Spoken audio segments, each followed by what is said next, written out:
مطالعہ کا لغوی معنی ہوتا ہے غور، توجہ، دھیان اور کتب بینی، اور اس کا اصطلاحی معنی ہے کسی چیز کو اس سے واقفیت حاصل کرنے کی غرض سے دیکھنا۔ کسی چیز کو اس سے واقفیت حاصل کرنے کی غرض سے دیکھنا، یہ مطالعے کا اصطلاحی معنی ہے۔ ایک ہے سرسری نظر سے دیکھنا۔ سرسری نظر سے کسی چیز کو دیکھنے کا نام مطالعہ نہیں، بلکہ اس شے سے انسان واقفیت حاصل کرنے کی غرض سے جو گہرائی کے ساتھ، عمق کے ساتھ اس شے کا مشاہدہ کرتا ہے، اس شے کو دیکھتا ہے، اس چیز کو مطالعہ کہا جاتا ہے۔ تو آپ مطالعے کی جو اصطلاحی تعریف ہے اس کے اوپر غور و فکر کریں کہ ہم کس طرح کا مطالعہ کرتے ہیں، اور جو مطالعے کی اصطلاحی تعریف ہے اس کے تحت مطالعہ کسے کہا جاتا ہے۔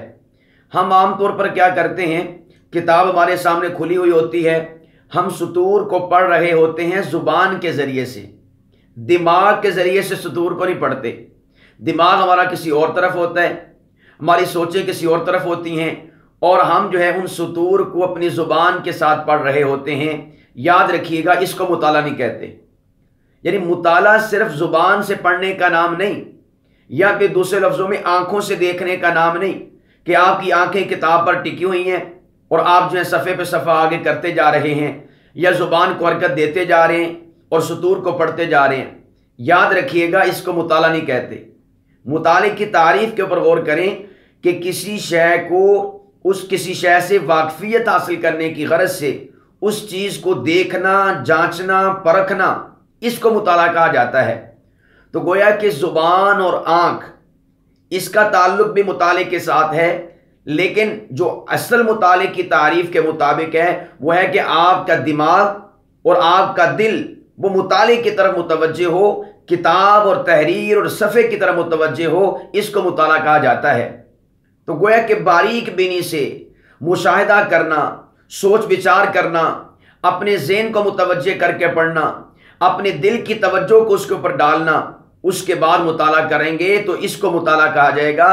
اگر اس کے علاوہ، یعنی دل اور دماغ کی توجہ کے علاوہ زبان اور آنکھ سے مطالعہ کریں گے، اس کو مطالعہ نہیں کہیں گے، یہ کوئی اور شے ہوگی۔ تو اس لیے مطالعے کی تعریف جو اصطلاحی ہے، اس کے ایک ایک لفظ پر غور و فکر کریں کہ کسی چیز سے واقفیت حاصل کرنے کی غرض سے، واقفیت حاصل کرنے کی غرض سے۔ اب ظاہر بات ہے، جب انسان نے کسی شے کو جانچنا ہے، پرکھنا ہے، اس شے کی معلومات لینی ہے، تو کیا وہ سرسری طور پر سوالات کرے گا، سرسری طور پر اس چیز کا مشاہدہ کرے گا؟ جب ہم مارکیٹ میں کوئی شے خریدنے کے لیے جاتے ہیں اور ہم نے اس شے کے بارے میں جاننا ہوتا ہے، ہم نے اس شے کو خریدنا ہوتا ہے، تو کیا ہم اوپر سے اس کا مطالعہ کرتے ہیں، اوپر سے اس کو دیکھتے ہیں؟ نہیں، بڑی باریک بینی سے اس کا مشاہدہ کرتے ہیں۔ کبھی ایسے اٹھا کر دیکھتے ہیں، کبھی ایسے کر کے دیکھتے ہیں، کبھی آگے سے، کبھی پیچھے سے، کبھی دائیں سے، کبھی بائیں سے، اور دکاندار سے پوچھتے ہیں، اس سے معلومات لیتے ہیں۔ ہمارے ساتھ کوئی ساتھی گیا ہوا ہو تو ہم اس سے رائے لیتے ہیں، ہاں بھی پسند ہے، ٹھیک ہے، دیکھ لو کوئی فالٹ تو نہیں، چیک کر لو۔ یہ ساری چیزیں کیا ہیں؟ یہی چیزیں آپ نے لاگو کرنی ہیں اپنی کتاب پر، اپنے مطالعے پر، سطور پر اور آنکھ پر۔ تو انشاءاللہ العزیز جب اس لیول پر آپ گہرائی اور عمق کے ساتھ مطالعہ کریں گے تو وہ بنے گا آپ کا مطالعہ۔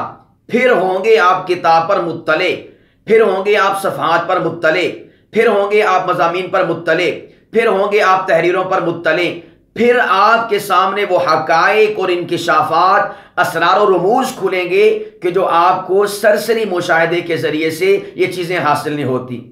تو سب سے پہلی بات پلے باندھ لیں کہ مطالعہ جب آپ نے کسی بھی کتاب کا کرنا ہے، زبان اور نگاہ کے ساتھ نہیں بلکہ دل اور دماغ کے ساتھ آپ نے مطالعہ کرنا ہے۔ اپنے حواس کو اس طرح متوجہ کر لینا ہے، مکمل توجہ کے ساتھ، مکمل انہماک کے ساتھ، کہ آس پاس کا دھیان نہ رہے۔ اس لیول پر جا کر آپ مطالعہ کریں تو اس کو مطالعہ کہتے ہیں۔ یہ جو ہمارے اکابرین بڑی بڑی کتابیں لکھ گئے، بڑے بڑے اہم نکات لکھ گئے، بڑے بڑے مسائل کو عقلی نقلی دلائل کے ساتھ حل کر گئے اور قسم قسم کے استدلالات پیش کر گئے، استنباط اور استخراج کر گئے، یاد رکھیے گا وہ ہماری طرح مطالعہ نہیں کیا کرتے تھے۔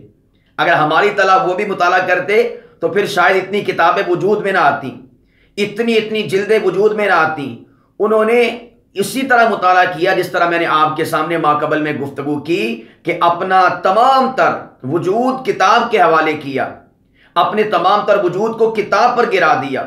آنکھیں جب گری صفحے کے اوپر تو پھر اٹھی نہیں، پھر اس صفحے کے اوپر رہیں جب تک وہ مطالعہ ختم نہ ہو گیا۔ اس وقت سے پہلے اپنی آنکھوں کو اوپر نہیں اٹھایا، کتاب سے اوپر نہیں اٹھایا۔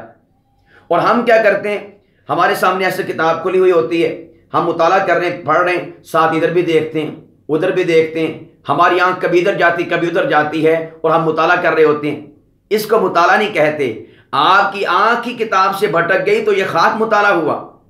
آپ کی آنکھ نہیں بھٹکنی چاہیے دوران مطالعہ، نظریں ٹکا کے، نظریں جما کے، خوب توجہ کے ساتھ، دھیان کے ساتھ مطالعہ کرنا ہے۔ اب دیکھیں میں نے آپ کے سامنے مطالعے کا جو لغوی معنی ہے وہ بتایا کہ مطالعے کا لغوی معنی ہے غور کرنا، تفکر کرنا، سوچ بچار کرنا، دھیان دینا، مطلع ہونا، واقع ہونا۔ ہم کتاب پر جب تک واقع نہیں ہوں گے، کتاب پر جب تک مطلع نہیں ہوں گے، کتاب پر جب اپنے آپ کو گرائیں گے نہیں تو وہ مطالعہ نہیں ہوگا۔ تو گویا کہ وہ ہمارے طلباء جو اس بات کا رونا روتے ہیں اور اس غم کا اظہار کرتے ہیں کہ ہم کتاب پڑھتے ہیں لیکن وہ چیزیں ذہن میں بیٹھتی نہیں ہیں، ہمیں سمجھ نہیں آتی، یا ہمارے اندر وہ ملکہ کیوں نہیں پیدا ہوتا کہ ہم کتاب سے نئی بات نکالیں، استخراج کریں، استنباط کریں، استدلال کریں، یہ ساری چیزیں ہمیں کیوں نہیں حاصل ہوتی؟ تو اس کا جواب یہ ہے کہ ہم کتاب پر مطلع نہیں ہوتے، ہم کتاب پر واقع نہیں ہوتے، ہم کتاب پر دھیان نہیں دیتے، ہم غور و فکر کے ساتھ، تدبر اور تفکر کے ساتھ مطالعہ نہیں کرتے، ہم سرسری مطالعہ کرتے ہیں، ہم واقفیت کا نظریہ رکھ کر کتاب کا مطالعہ نہیں کرتے، ہم جانچنے اور پرکھنے کے صلاحیت کے ساتھ کتاب کا مطالعہ نہیں کرتے۔ تو یہ وجہ ہے ہمارے حافظے کی کمزوری کی، یہ وجہ ہے کتاب کی لکھی ہوئی سطروں سے، تحریروں سے ہمارا استدلال نہ کرنا اور اس کی صلاحیت کا پیدا نہ ہونا، استخراج اور استنباط کا نہ ہونا۔ یہ ہے وجہ کہ ہم مطالعے کو اتنی بے رحمی کے ساتھ کرتے ہیں، وہ مطالعے کی میم بھی نہیں ہوتی۔ یعنی مطالعے کی میم، تو الف لام عین اور ہا تو بڑے دور کی بات ہے، آپ کا مطالعہ تب کمپلیٹ ہوگا، مطالعے کی افادیت آپ کو تب حاصل ہوگی جب آپ میم، تو لام، الف لام عین اور ہا تک پہنچیں گے۔ ہم ہا تک کیا پہنچنا، ہم تو مطالعے کی میم تک نہیں پہنچتے۔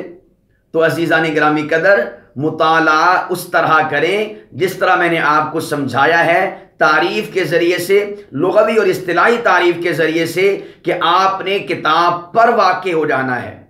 کتاب پر، میں نے پر کا لفظ استعمال کیا، پر کا مطلب کیا ہوتا ہے کہ جس پر آپ ہیں وہ چیز نیچے ہے اور آپ اس پر ہیں، اس پر سوار ہیں۔ تو گویا کہ کتاب پر سوار ہو جانا ہے۔ کتاب پر سوار ہو جانے کا مطلب نہیں کہ آپ نے کتاب پر بیٹھ جانا ہے۔